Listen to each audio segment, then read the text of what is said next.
podcast show. I'm your co-host, Colin, here with my other co-host, Andrew. Say something. Let's go. We're excited. Get back into it. We had a week off. Week off, spring break. We're going to go right back into it and miss all the news that we have, and we're going to get you caught up to speed. So, First off, we're going to start off with a little snoozer. The Bears signed quarterback Trevor Siemian. We know Andy Dalton's gone. He's going to be a backup. Yeah, he's a backup. He's never going to play. So, I mean, he's a little cheaper option than some other guys out there. I don't know. It's a backup quarterback signing. So let's go into some other notable free agent signing. Notable free agent signing would be the Dolphins signing left tackle Terrell Armstead. What are your thoughts about that? They have Tyreek Hill now. Yeah, they do get Tyreek Hill. Now, with adding Terrell Armstead, are they a playoff team? You know, they were on the edge. Yeah. And they fired their head coach. So they did get rid of Devontae Parker, but he was getting older. We're going to cover that later. Terrell Armstead, Tyreek Hill, must-needed weapons for that team. Tua got to throw the ball to him. They have Jalen Waddle, a very young guy. Tyreek, he's a little on the older side, but Tua's young too, so throw the ball to Tyreek. They said they're going to use Tyreek like a Deebo Samuel, kind of like that, but you can't run Tyreek too much. You can't compare Tyreek Hill to Deebo Samuel because Deebo Samuel is a different type of wide receiver. He's not your traditional type of wide receiver. Him and Tyreek Hill are not comparable because they're fast. No, they both do different things. So I don't know how you could use him in that way because Deebo is really great at what he does, and I don't think Tyreek Hill can do exactly what he does. No. Another notable news that from the Dolphins organization would be Devontae Parker that is traded to the Patriots for a 5th-round draft pick and a 3rd. What are your thoughts on that? I mean, I think it's a steal for the Pats as well, just because they got to pick back with Devontae Parker, but also he's on the older side, so the Dolphins they did get future value for him. He just needs to stay healthy. We've seen this. He's a very good wide receiver, and I mean, he would have probably been a really good wide receiver 3 in that Dolphins offense, but with the tight end Gesicki Red, and then they have Tyreek Hill and Jalen Waddle. There was really no need for him, so they trade him away to the Patriots. And, of course, the Patriots are going to take him because they need a wide receiver. This is one of their biggest needs of the season, but of the offseason. But they needed to make a move. They made a move. Hopefully he stays healthy and meshes with Mac very well. But I think it's a good move by the Patriots, and I'm excited to see what they do in the draft. Yep, and next piece of news is the Chiefs signed Marcus Valdes-Scantling. See, I'm probably in the minority of saying, I don't like this signing. I don't either. I mean, to me, it just doesn't make sense, and here's what I'm going to tell you. It just doesn't make sense because you had the fastest group of wide receivers last year in the NFL. You could hands down say that it was the fastest group of Byron Pringle, McCall Hardman. You had Tyreek Hill. Yep. You had all these guys. Yeah. All those guys. They're gone now. Yeah. They're gone. And what do you fill them with? Marquez Valdes-Scantling, which he is not a bad wide receiver. He is a more jump ball guy, but he's not as fast as the other guys are. And I think it's going to be a bit different of I think for the first time in a bit since Patrick Mahomes' career, they're going to need to change the offense a bit. You know, they've always run the same scheme, throw it downfield to Tyreek Hill and some other guys. They're going to need help because they're going to double team Travis Kelce. And I don't really like that signing as much. I think he's a good player, but I don't think that they're really filled the need. I think it's a more net loss in their wide receiver room. Yeah, and adding on to that, the Chiefs did get Juju Smith-Schuster. We announced that a few weeks ago. But yeah, he's another guy as well. He got hurt last year. He's going to be TikToking all over this field this year. But I think Juju will stop. He's TikToking now, but I think he'll kind of mature in the fact that he won't TikTok during the season. And I mean, that really doesn't matter, and that shouldn't be speaking to how he plays on the football field. He's a very good number 2 wide receiver, though. He can't be a number 1. I mean, he never really was a true number 1 guy. Who's considered the number 1 now? It would be Juju. Yeah. I mean, you'd have to say Juju is the number 1 wide receiver in the Chiefs. And I don't like saying that, but, I mean, he is. Hopefully he can get open. Travis Kelce will take a lot more heat when teams play him. They're going to just double team him a lot, too, leaving Juju one-on-one. So hopefully he can get something going. Yeah. Marcus Valdes-Scantling's got to stay healthy, too. He's been a couple injuries here and there. Yeah. But that's what I think of the Chiefs. Yeah, it's very concerning for the Chiefs, especially that Travis Kelce's getting older. I think he's 35 now. He's the same age as Gronk. So he's getting older. He's been breaking out the last few years, but that's also because they've had Tyreek Hill and they've had to double team Tyreek Hill. How Rob Gronkowski and Travis Kelce are the same age and aged completely different. Exactly. Gronk didn't take care of himself. He's just partying all the time. Not only that, it's just Gronk. He was hit a lot more, and when he was in New England, they used him and used him and used him. He's been. If you think of that big dude, you're not tackling him head on. You're going for his kneecaps, and when you get constant pressure on that's got to be hurting. I mean.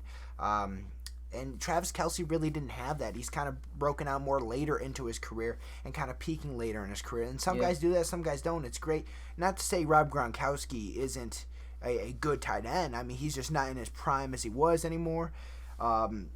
So it's very interesting to see how different tight ends and different players age over time. Patrick Mahomes, like you said, is going to have to make a big adjustment. It's going to be concerning for the Chiefs going into the future just because he's not going to have that Tyreek Hill connection that he's had in the past. And that he had Byron Pringle last year, but he was literally just a one-year guy, it seems like. But I don't know. MVS and Juju are both great receivers. Patrick Mahomes is going to have great offseason and great connections with them.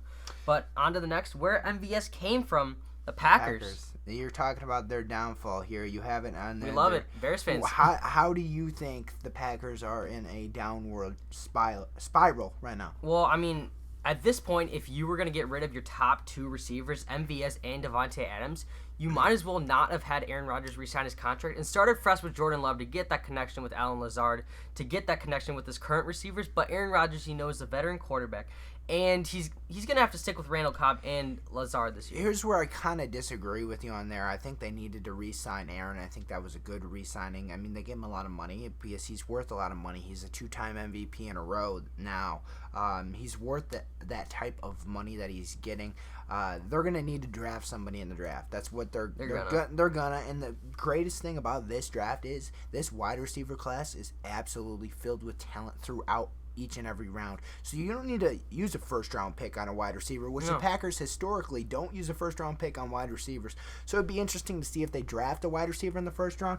My thoughts are they're not going to, but there's a bigger wide receiver class deeper in this thing, and I think if they get a guy to break out as maybe a number 1 or number 2 guy to pair up with Allen Lazard and Robert Tonyan and tight end, I think that could be a very formidable pass force and very underrated that people might not think. And I mean, you do have Aaron Rodgers, and you do have Aaron Jones, and you do have A.J. Dillon, and A.J. Dillon is one of the best backups you could have. I mean, he is a bruiser, and he's very good. So I don't think it's as necessary as the Packers' complete downfall, but I do agree with you that they lost some key contributors like Devontae, Valdez-Scantling. They lost their linebacker, what's his name? Zadarius Smith. Yes, Zadarius Smith. And they also re-signed a couple guys, so I don't think they're in a total downfall, but I think it'll be a little closer in the division now. It's going to be a very interesting year with the Vikings getting Zadarius Smith and Kirk having a great year last year. And the Bears possibly, they're going to, this is, like you said, it's a deep wide receiver draft. The Bears do need a receiver. So they'll have Daz Newsome, they'll have Darnell Mooney, plus they'll draft a guy. So they'll have those young guys getting developed. I might be biased in this because we're Bears fans. But Justin Fields will be in the second year. I think it's going to be a close number 1 running. I think it's going to be between three-way between the Vikings, Packers, and Bears. Do you think the Bears trade up and get someone like a Chris Olave in the first round, or do you think they kind of wait because I kind of like the talent. I don't like trading up, and I don't think the way Ryan Poles visualizes his draft plan, he doesn't like trading up. I think he'll keep the picks. Chris Olave would be good if he fell to us. He's not going to fall to us in the second round now because of recent events, but I think. You could find a good wide receiver to pair up with Darnell Mooney in the draft. Yeah, that's what I was going to mention later. This is a very, very deep draft. The wide receiver, like you said, the wide receiver talent is very deep, so the Bears do have 2 second-round picks. What I saw, I'm going to cover this later again, is they were going to go for they're in the mock drafts, they're going for a tackle. I heard 2 offensive tackles. I heard 2 offensive tackles and a wide receiver in the third. I heard it's going to be 2 offensive guard and a tackle. They need that line talent because they did get Tevin Jenkins last year, who was great when he did get off his back surgery. And if they get that extra help on the line to help Fields out and help him stay healthy, plus he needs a protection for a young receiver if he doesn't want to fall down so quick. But I think they do need a receiver. If they get him in the third, because it is that deep, they could pick one up in the third. Another notable player that the Bears are shopping is quarterback Nick Foles. And I don't think you'll get Nick Foles off. I don't think anyone's going to want him. No. I mean, nobody really is going to want him. That contract you're still paying him a bit, and probably the Bears are going to have to eat a lot of it if they want to trade him away. I think he's a good guy to mentor someone like Justin Fields, and Justin Fields said last season that Nick Foles helped him out a lot. So, I mean, you're looking to always shop him, but I don't see any buyers right now, and I think it's going to die down, but we might get something before the draft. Who knows? It's going to have to be something like a 6th-round draft pick or something out of the ordinary. And all those teams that needed quarterbacks, like the Seahawks, we saw they're going to be pretty much be investing in Drew Lock but they're pretty much planning for a down season, and they're probably going to draft a quarterback next season unless they draft him in this draft class. But then also the Falcons needed a quarterback. They got Mariota. Well, I mean, the Seahawks, I could definitely see Matt Corral going to them in the second or third round. Matt Corral is got a similar skill set to maybe a Russell Wilson, and they could do the same thing like they did with Russell Wilson. Russell Wilson was a 3rd round or 2nd round draft pick. I forget which one it was. But he was a later round, and sometimes with the later round draft picks, there's not as much pressure, especially from the quarterback position. There's not as much pressure to perform right away. With some of these first-round guys, like you see like Sam Darnold, Josh Rosen, they were all put immense pressure. And Trevor Lawrence, too. To succeed. I mean, Trevor Lawrence will be back on his feet. Yeah. He's just too good of a player to not. But they were sent immense pressure, and they couldn't handle the pressure being a first-round draft pick, which I definitely was going to say. I was going to say this later on, but I'll say it now. I think it's so good that these quarterbacks will go later. In my opinion, it's going to be – I hope it's not the first round. I mean, those quarterbacks want the extra money. You want to go as high as possible, but I hope they go later because it gives them less pressure to perform right away. And guys who are drafted in the 2nd and 3rd round, in my opinion, have a better chance at panning out than if you're a guy drafted 1st overall. Because immense pressure, as I was saying, like Mitchell Trubisky, number 2 overall. You also had to live up to Patrick Mahomes, Deshaun Watson when they're balling out.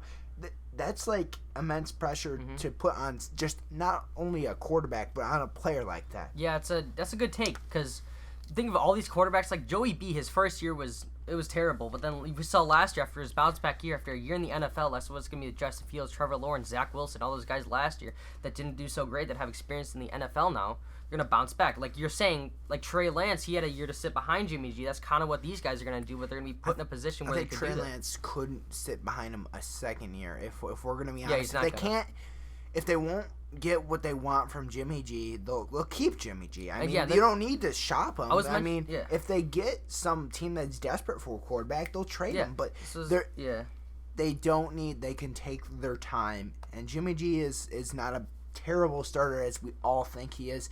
He's very good. And Trey Lance maybe sit behind him for the first few weeks of the season.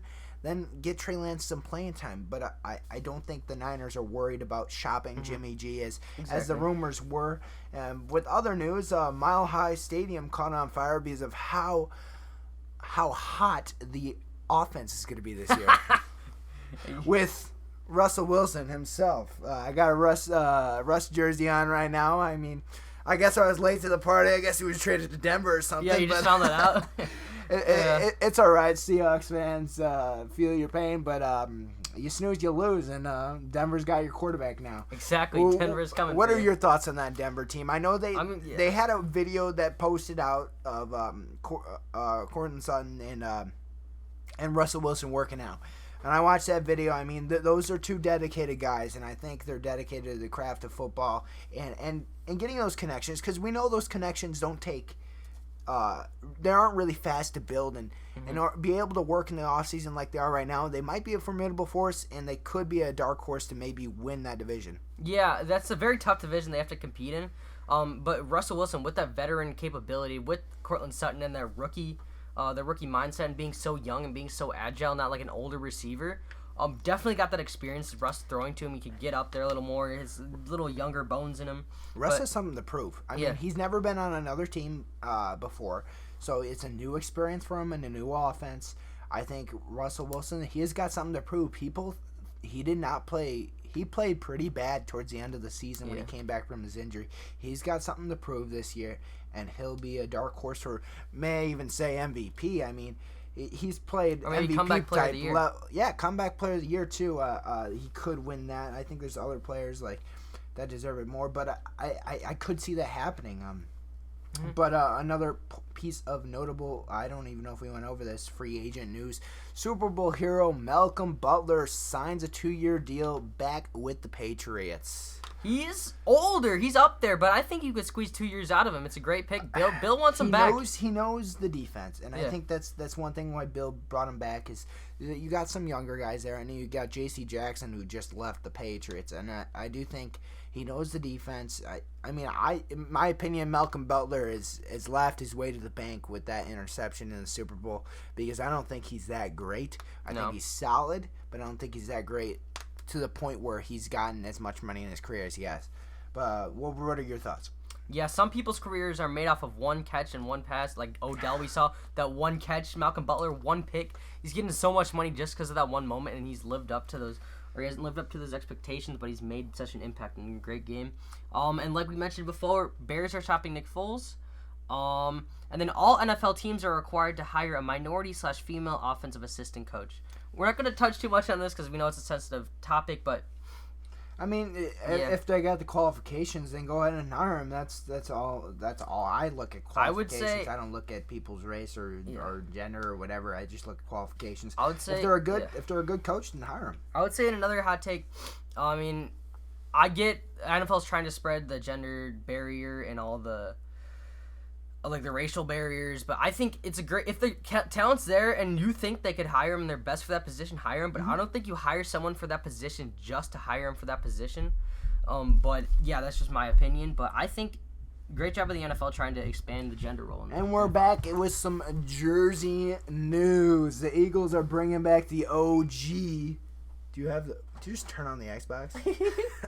They're bringing back the OG jersey. You don't? I thought you had a picture. It's all right. No. The OG jerseys are the green and the one. I just picture Randall Cunningham wearing the green with the white feathers on the helmet. Those are some. I love those. Good. Creamskulls are better. Creamskulls suck. I mean, I'm sorry. They're really bad. They are really, really bad. What? These are coming. Eagles OG's jerseys are coming in 2023. Creamskulls are coming in 2022. Okay. Malcolm Jenkins retires. Very good NFL career.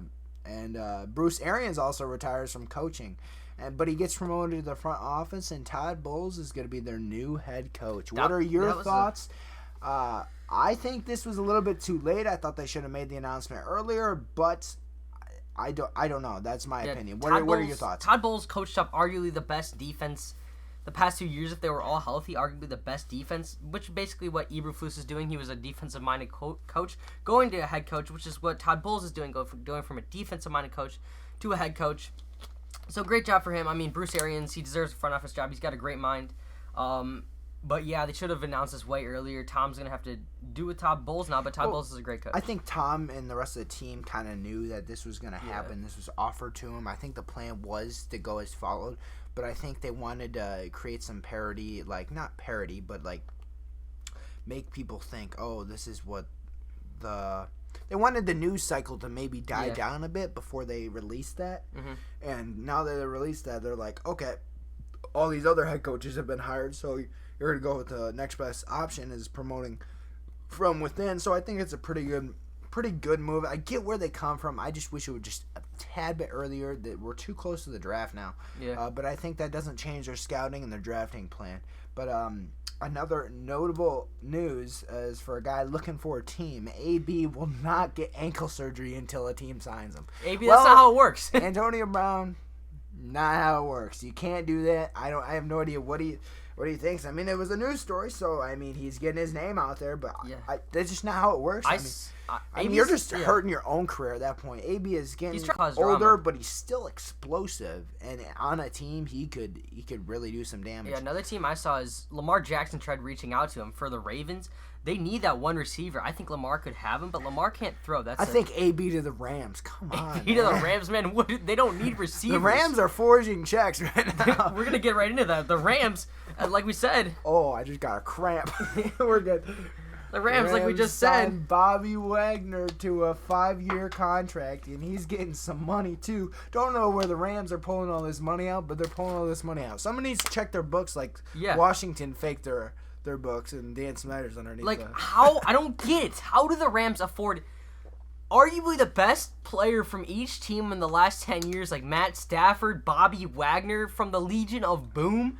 And they afford $1 billion stadium co-owned with the Chargers in LA. Well, it's not downtown LA, but still. Well, that doesn't count towards the cap, but you got the best defensive lineman in the league, one of the best cornerbacks in the league. You just signed the best Allen Robinson. Arguably one of the best linebackers in the league. You have a quarterback. I mean, these things shouldn't be happening, but I don't know how they do it, but they're doing it somehow. They're playing the cheap way to win football. Oh, it is. I mean, it's a way to do it. Ever since the Buccaneers said, this is the way we're going to do it, create a super team. This is what the Rams said they were doing. They weren't doing it all the way to the extent where the Buccaneers just went all in and they said, this is what we're going to do. They won a Super Bowl. The Rams copied that. It's a copycat league. So I assume more teams will kind of follow this. There can only be certain teams to do that, though, like the Chiefs come to mind. You think of it? The Buccaneers, the Rams. Those are the only teams that come to mind that I really think can go that way and do that like they have.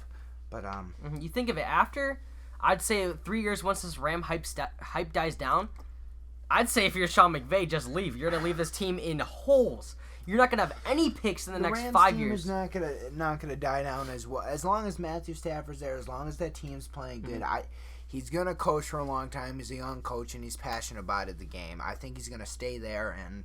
You gotta rebuild this team though. After all these old guys retire, and after all these guys leave, you're gonna have to build them up again. But what do great we job say for the Rams. About the Patriots dynasty? It never rebuilds; it just reloads. Yeah. So we could be saying that about the Rams. Could the Rams be building a new dynasty? We don't know. I don't think so, but let's move on. Yeah, because another thing is Matthew Stafford's already really old when the Patriots dynasty started. He's not really old. Come on. He's 34, I think. I got your back, Matthew. He's on the older side. Like when Tom started the dynasty, he was a second year, third year player. Oh my gosh. Okay. All right. Let's go to the Dolphins that re-signed Xavier Howard to a pretty sizable deal. He is now the highest paid cornerback in the league.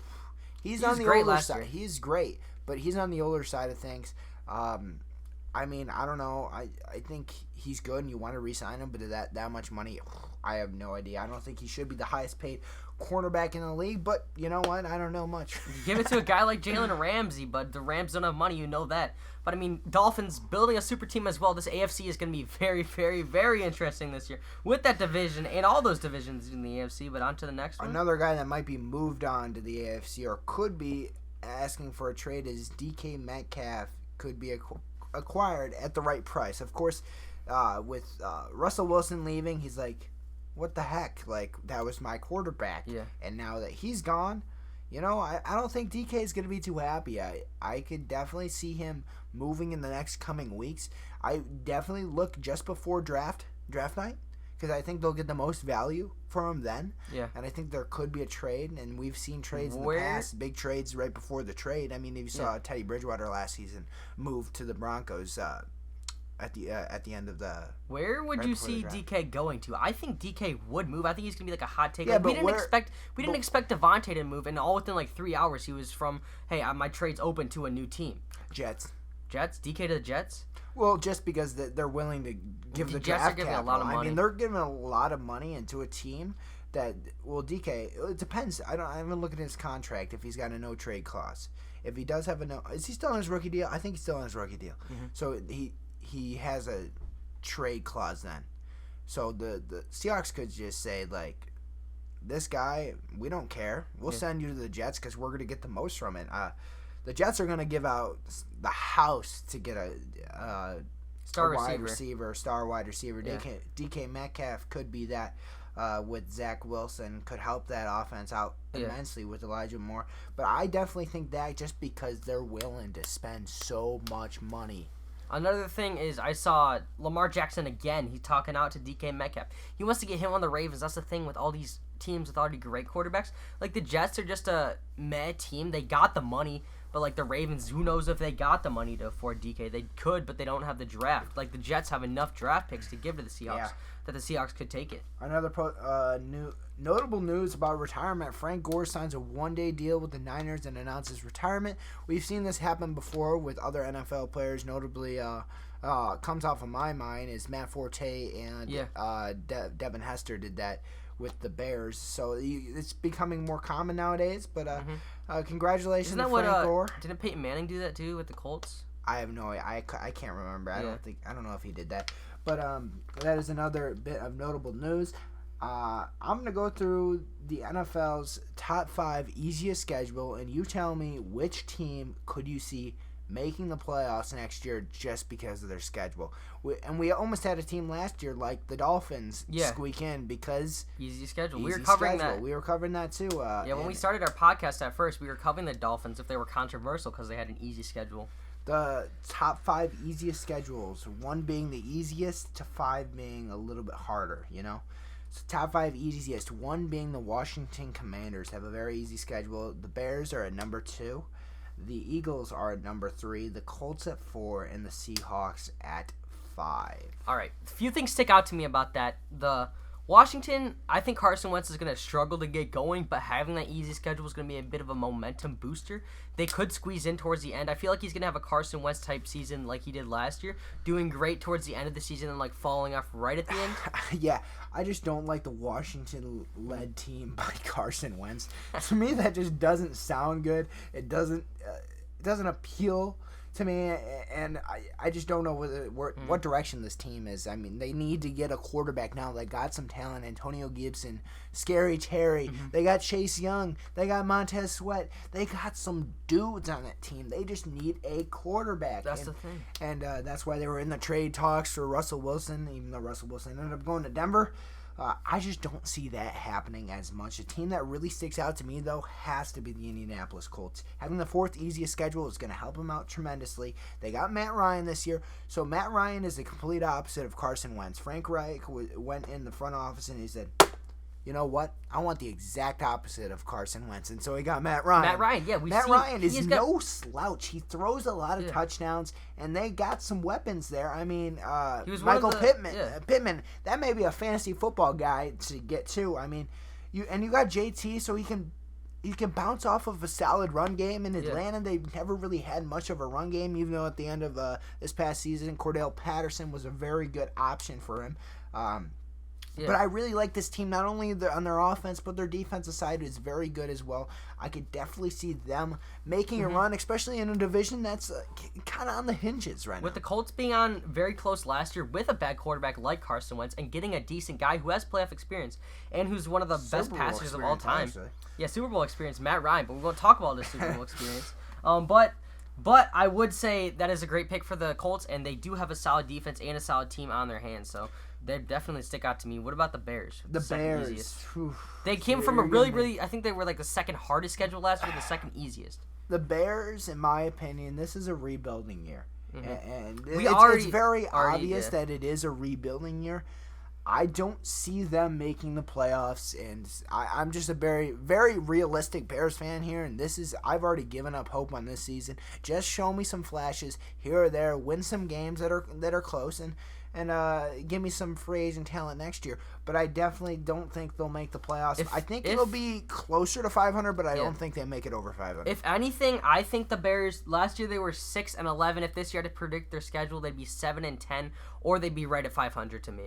But if they make it if the division's bad, if the Vikings aren't good, if the Packers aren't good, I think the Bears could squeeze in the wild card but not make it past the first round of the wild card. The Bears, in my opinion, will be last in the NFC North this year. Below the Lions? Yeah, I think the Lions will get more wins. At least in my opinion, the Lions are looking to build off of what they had last year. And I mean, Dan Campbell building off of what he has as a head coach. They got some momentum, and they got signed someone like DJ Clark. You got some guys there that are hungry. Those guys are grinders, and they got an identity. And it's gonna take time for the Bears and the veterans to buy into Matt Eberflus's system and the GMs. You have to build up those relationships. They don't go overnight. They don't become great overnight. I think this Bears team is really rebuilding. I don't see them making the playoffs. What do you think about the Eagles at number 3? They interest me. They made the playoffs last year. Are they going to make the playoffs this year?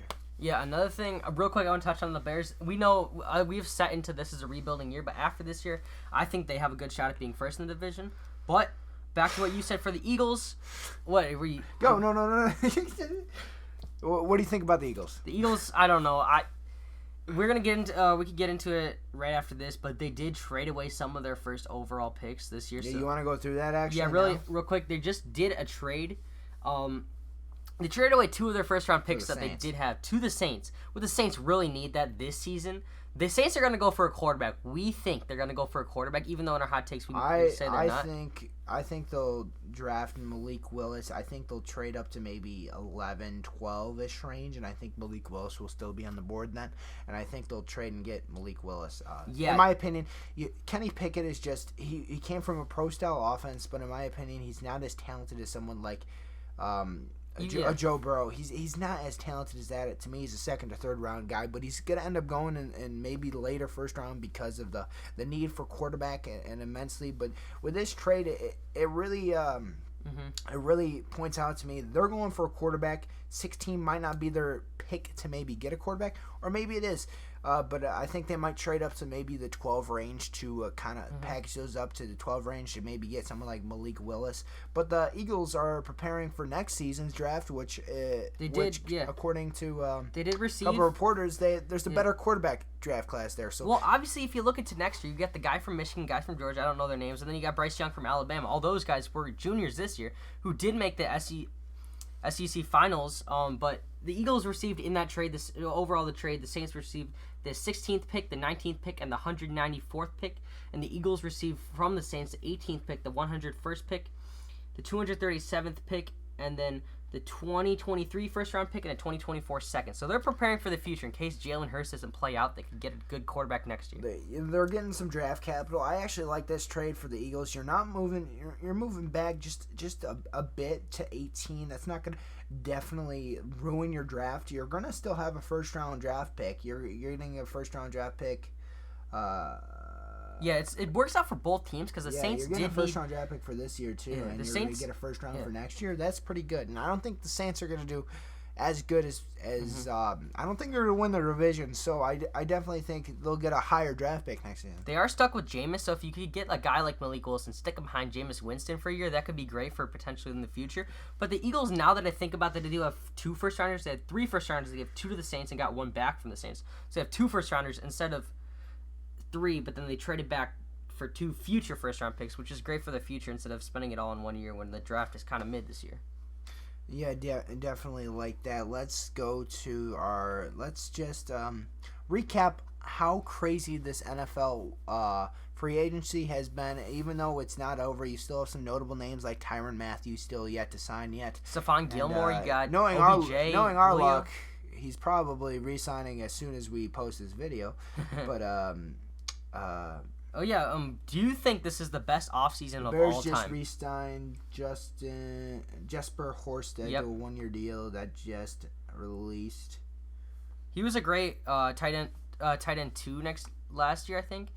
It was behind Cole Kmet, so he's a great guy. He's younger too. Do you think this is the best offseason of all time? Best offseason of all time. I arguably it's a lot of big name players moving to different locations. I don't think it's the best of all time, but I'm gonna pause on that. I'm gonna read this update. Apparently, the Ravens, per sources, offered Bobby Wagner $18 million, fully guaranteed, at the signing over at least 2 years in his contract. He declined that offer with the Rams, and he declined that offer to go to the Rams, and his contract only has $17.5 million. So he took the less for the better team. So he took less money to go to the Rams. And Baltimore's been kind of screwed. Nobody really wants to go to Baltimore. No. As much as they've had problems like this before, nobody's really coming to Baltimore. It's not like they got a terrible team. They got Lamar Jackson. But you think of it. If you're in Bobby Wagner's shoes, would you take $1 million less to play in the best stadium in the NFL in warm weather with a great team that's won the Super Bowl, coming off of a Super Bowl, or would you play in cold weather in Baltimore with a hurt Ravens team?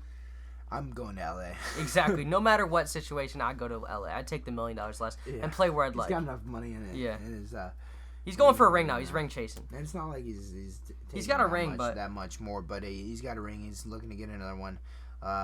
So this NFL offseason has been crazy. Let's go into our draft hot takes. This is gonna be. We've done a hot take segment before on the show. Normally during the regular season, we'll do a hot takes, but this is the draft hot takes. This is what we're thinking is gonna happen, and I'll lead us off.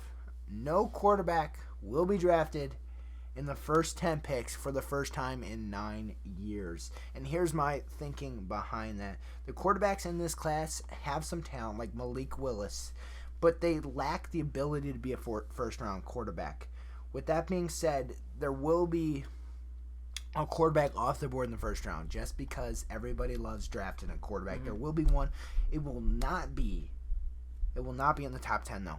Maybe at 11 with the Washington, or maybe a bit later, like we said, with maybe the Saints moving up. But I don't think you can look at that. When you're looking at when you look at a first-round quarterback, you expect them to be a starter day one. Yep. It's very much, some sit behind, a lot of them sit behind, but you're expecting this guy to be a starter.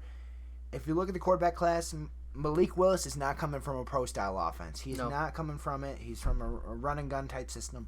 And it's going to take some time for him to learn. He's got the talent. He's got the arm strength. He's got the size. Just let him develop into the quarterback he's supposed to be. Don't rush him in too quickly. Kenny Pickett did come from a pro-style offense, but he's not as good. He's doesn't slow have release. Big hand size. He's really a one-year wonder. If you look at his if you look at, oh geez, I had it up here right now because I was going to be really prepared. But if you look at his Pro Football Focus grading, he really is a one-year wonder. And when I look at a one-year wonder, that just gives me red flags because I just think of Mitchell Trubisky every single time. One-year wonders, I'd like to at least see two good seasons under the belt. If not, you're going to have a really good year like Joe Burrow and win a national championship. And he just didn't do that. So in my opinion, he's not as talented as some guys coming out of a pro system, but I get to see somewhat of a hype around him. All right, my hot take is I think the quarterback that will be drafted, the one I saw, which was a hot take from PFF, was number 8 overall, Desmond Ridder going to the Falcons to sit behind Marcus Mariota. PFF said Desmond Ridder going 8th overall. I don't like that. Desmond Ridder, think of it. He fits the Falcons scheme. Nah. He came from a team that's had championship experience. He was in the SEC semifinals. He was the highest. He's the only quarterback from the SEC semifinals in. You didn't go to draft. The SEC. Yeah, no. Who's in Desmond the? Oh no, that was a college football national championship. That's what it was. It wasn't the SEC. Yeah, my bad. But then the national. But then I think another thing in my hot take, I think Kenny Pickett won't get drafted in the first round. I think if anyone, it's going to be Desmond Ridder and Malik Willis. I think that Malik Willis has the strength. He has the build. But I think Kenny Pickett is number 2. No, I think it goes Malik Willis, Desmond Ridder. Malik Willis has the build. He doesn't have the pro experience, but he has the build. And Desmond Ridder has the pro experience, but not the build. I like Desmond Ridder going in the second round. I don't think he's going to go number 8 overall. That's what PFF said. That wasn't mine, Clay. Massive stretch. But that's why we call it hot takes. We have hot takes for a reason. You got another one for us? Yeah. PFF also claimed at the 16th overall pick, the Bears are going to trade to get Chris Olave to reunite him with Justin Fields. But like we were saying earlier in the podcast, I don't agree with PFF on this one. Although people want to see the Justin Fields Chris Olave reunion. It's still Ryan Pace calling the shots. It's Ryan Poles, and I think he's not going to trade. That's at least my opinion. That's what he made clear. He's really going to build through the draft. And that means not trading up to get people, but what I said see what falls. Is if this happens, Olave and Fields reunion would be amazing, but I think the Bears should keep their 2 second-round picks because, like we said earlier, this is a very deep draft for receivers. You get some great talent in the second round, so if they're going to draft a receiver, there's no need to trade up for that Olave-Fields connection. When you could get a guy in the late second round, or when they have their second-round picks, get a guy like a receiver, and then build his connection with Fields, because you see Fields and Mooney already have that connection. One hot take that I'm going to have right here, and I'm going to say it as it is, if Kyle Hamilton, the safety out of Notre Dame, falls outside the top 10, it'll be a travesty for every NFL team. He'll have a chip on his shoulder, and he'll need to prove it. To me, he's the second best guy in this draft, the best safety in this draft, hands down. I think he's a generational type safety. Sean Taylor, Ed Reed. People forget how much a generational type safety could play. I've seen him as high as number 2 and as low as 11 to Washington. I think he falls somewhere in the middle of that. I don't think he falls out of the top 10, but his draft stock has been plummeting, and I don't know why, but this guy is good. The tape don't lie. He's coming off of an injury, but a lot of key guys are coming off an injury, like that wide receiver from USC, who is very good. He's a very good jump ball guy. But you got some guys coming off of an injury. So what? He's a very good guy, very generational type safety. I don't expect him to go past the top 10, but if he does, man, that is insane. Another thing I wanted to say is, it's not a hot take, but hypothetically, the first 2 picks in the draft should be edge rushers, which are Hutchinson and Thibodeau. Hutchinson likely going to the Jags, and Thibodeau likely going to the Lions, or it could go the other way around. Thibodeau could go first overall. But both the Lions and the Jags need edge rushers on their team. The Jags did already get linemen, so that's why that lineman who was first overall a few weeks ago went back, just because the Jags got the lineman, so they need an edge rusher now. I think they're going to get Hutchinson from Michigan. He's the best overall, I think. Another guy that I think the Houston Texans are going to draft the offensive tackle out of Alabama. I think Cross will be the third guy off the first guy off the board. Mm-hmm. Doesn't Houston win in its Houston draft? Houston drafts third overall. I think that still the first 2 picks are going to be edge rushers just because how explosive these guys were in college. I don't know about you, but I want to get a Thibodeau jersey wherever he goes. Hopefully, he goes to the Lions. I want to get a Lions jersey. I'll get a Kyle Hamilton jersey. That's what I really, really want. Or I get a Sauce Gardner jersey. I'm just gonna list. They do have the third overall. You're right. I'm gonna list off another one of my hot takes. These are just what I saw with a Bears pick, or Bears fans. So I'm just gonna list off the Bears picks and who I think they're gonna pick. The Bears have the 2 second-round picks, the 39th pick and the 48th pick. The third pick. I just got a cramp. Oh, excuse me. Holy crap. All right, the Bears have this. You good? This is like painful. You good? Yeah, I'm good. The Bears have the 3rd round, 71st overall pick, 2 fifths, 148 and 150, and a 6th round pick. I'm good. I'm stretching. All right, and then PFF has the Bears drafting a 92.1 PFF grade tackle out of Tulsa. With their 2nd round pick, and a receiver, and cornerback Roger McCreary from the Auburn Tigers, which is the shortest among all outside cornerbacks in the NFL right now. Whichever team takes him will likely try him in the slot, where he's played 105 career snaps as a result, but I think he deserves a shot outside where he dominated in the SEC. And other sources have Bears drafting wide receiver 5th and 6th, and then a tackle 6 as well. Which... You good? This cramp is crazy. It's all right though. We're good. Yeah, that could be very important for the Bears to draft. They do have 2 second round picks. They don't have a first, but yeah, that's true. Is that it? You have any more hot takes in yours? I have no more hot takes. You said I'm gonna deal with this. I'll read off your hot take. Malik Willis is not ready. No, I for already did that. Oh, you did? I already did that. He said easy opponents, and Kenny Pickett has harder opponents. Although he's small. Oh, they know. Did I put this one? Malik Willis is not ready for the NFL. Because it's not mine. I already said my Malik Willis clip, so you're good. All right. I think we're all good. All right, guys. Thank you for watching the Anytime Sports Podcast. See you next week. See you.